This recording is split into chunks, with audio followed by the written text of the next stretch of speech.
बच्चों, good morning. Welcome to my channel HS Academy online classes. बच्चों, इस समय हम लोग कृतिका भाग 1 का चैप्टर फर्स्ट मेरे संग की औरतें पढ़ रहे थे। तो जिसमें चैप्टर जितना सारा था, सारा का सारा स्टोरी हमने आपको एक्सप्लेन कर दिया था। जितने सारे शॉर्ट क्वेश्चन आंसर बन सकते थे वो सारा का सारा हमने आपको करा दिया था। आज के क्लास में हम लोग पाठ्य पुस्तक से संबंधित जो प्रश्नोत्तर है उसका अभ्यास करेंगे।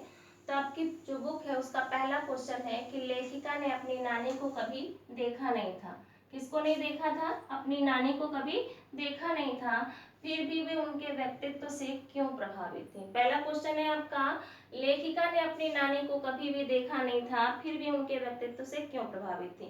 तो हमने आपको बताया था कि जो लेखिका की नानी थी कैसी थी? अनपढ़ थी, पर्दानशी थी और पारंपरिक प्रथाओं पर मान्यताओं पर चलने वाली थी। तो अनपढ़ थी, पर्दानशी थी, पारंपरिक प्रथाओं और मान्यताओं पर चलते हुए भी जो उनका विचार था वो एक साहसी महिला थी। किससे भरी हुई थी? स्वतंत्र विचारों से भरी हुई थी। मतलब वो जो भी करती थी अपने हिसाब से करती थी, किसी का हस्तक्षेप नहीं था, कोई उनको कहता नहीं था ये सब करने के लिए। वो स्वतंत्र थी अपने कार्यों को करने के लिए, और उनके मन में जो थी स्वतंत्रता की भावना बहुत ज्यादा भरी हुई थी, और वे एक स्वाभिमानी महिला थी। तो अनपढ़ होते हुए भी लेखिका ने अपनी नानी को कभी भी नहीं देखा था, किंतु ये सुना था ना उनकी कहानियों के बारे में। उनकी नानी की कहानी उन्होंने सुन रखा था। तो क्या सुना था? कि यह सुना था कि उनकी नानी अनपढ़ थी, पर्दानशी थी, पारंपरिक प्रथाओं और मान्यताओं पर चलने वाली थी। तो इतना होते हुए भी वे कैसी थी? एक साहसी महिला थी, स्वाभिमानी थी, स्वतंत्र भावनाओं से भरी हुई थी, स्वतंत्र विचारों वाली महिला थी। तो यह जो स्वतंत्रता की भावना, स्वतंत्र विचार, साहसी, स्वाभिमान, ये सारे जो गुण थे, इसी की वजह से लेखिका अपनी नानी के व्यक्तित्व से क्या थी? बहुत ज्यादा प्रभावित थी। क्वेश्चन सेकंड देख लीजिए।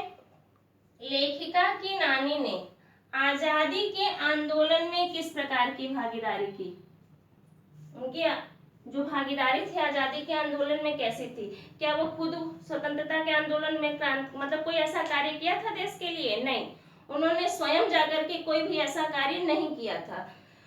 सॉरी, क्या था? लेखिका की नानी प्रत्यक्ष रूप से तो आजादी के आंदोलन में कोई भाग नहीं लिया था, यानी कि स्वयं जाकर के उन्होंने अपना कोई सहयोग नहीं दिया था, लेकिन उनके मन में कौन सी भावना थी? देश प्रेम की भावना भरी हुई थी। कौन सी भावना? देश प्रेम की भावना भरी हुई थी। और यही जो भावना थी, इसी वजह से उन्होंने अपनी पुत्री का विवाह किससे कराया? एक स्वतंत्रता सेनानी से कराया था। किससे कराया था? एक स्वतंत्रता सेनानी से कराया था।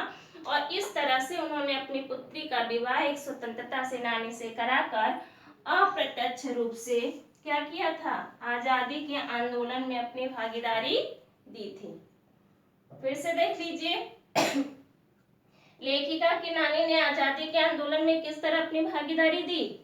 तो किस तरह से दी थी? प्रत्यक्ष रूप से उन्होंने कोई कार्य नहीं किया था, लेकिन अपनी पुत्री का विवाह किससे कराया? एक स्वतंत्रता सेनानी से कराकर अप्रत्यक्ष रूप से आजादी के आंदोलन में अपनी भागीदारी दी। तो इन दोनों प्रश्नों के उत्तर को अपनी कॉपी में नोट करके इसको लर्न कर लीजिएगा। बाकी के जो प्रश्नोत्तर हैं उसको हम नेक्स्ट क्लास में देखेंगे। तब तक के लिए जय हिंद, जय भारत।